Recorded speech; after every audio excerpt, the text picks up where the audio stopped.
un projecte que va començar, com bé dia abans Kevin, en el Pacte Territorial per l'Ocupació Castelló Nord i que després ha derivat, crec que afortunadament i en bon criteri per part de tots i en bon sacrifici també per part de tots els treballadors que l'heu portat a terme. Miro aquí a Salomé, a Jordi, els nostres ADLs que també ho han fet possible i que us dono la felicitació pel vostre treball. Ha derivat en Terres del Maestrat, no? Que és, jo penso que una ferramenta important per a posar en valor el nostre territori des de la vessant del turisme. No? Fa falta que de les diferents administracions també ens aliniem i treballem conjuntament. S'ha acabat així el miramos cada municipi, el nostre meliguet, i treballar i pensant que tenim el millor de tot el món i que nosaltres soles podem, i no és així. Si aunem esforços i ho fem tots junts, serem molt més competitius perquè som un gra de sorra en un desert i tenim que ser conscients. Tenim que pensar com a destí i com a destí Castelló.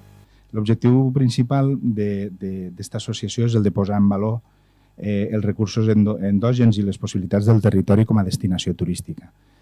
Partíem d'una premissa preestablerta i assumida per tots el conjunt de membres d'esta associació, és que tenim molt de potencial desaprofitat. I precisament l'essència i l'objectiu fonamental d'esta associació és potenciar i posar en valor aquest potencial per a ser capaços d'oferir alguna cosa atractiu al mercat, al turista. Qui formen part? Abans Evaristo ja ha comentat, qui formen part Canet lo Roig, Cervera, La Jana, Rossell, Sant Jordi, Sant Mateu, Tírig, Traiguera, Villar de Canes y Xert. En un plan de dinamización turística, las estrategias que se adopten tienen que venir totalmente de abajo para arriba. Quiero decir que tienen que ser iniciativas que tienen que gestionarse dentro del territorio y que tienen que ser la aportación de todas las partes.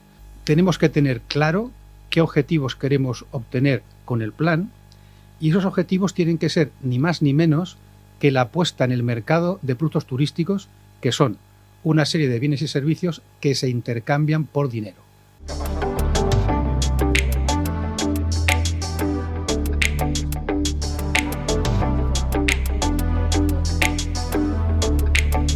Sumar i multiplicar entre tots.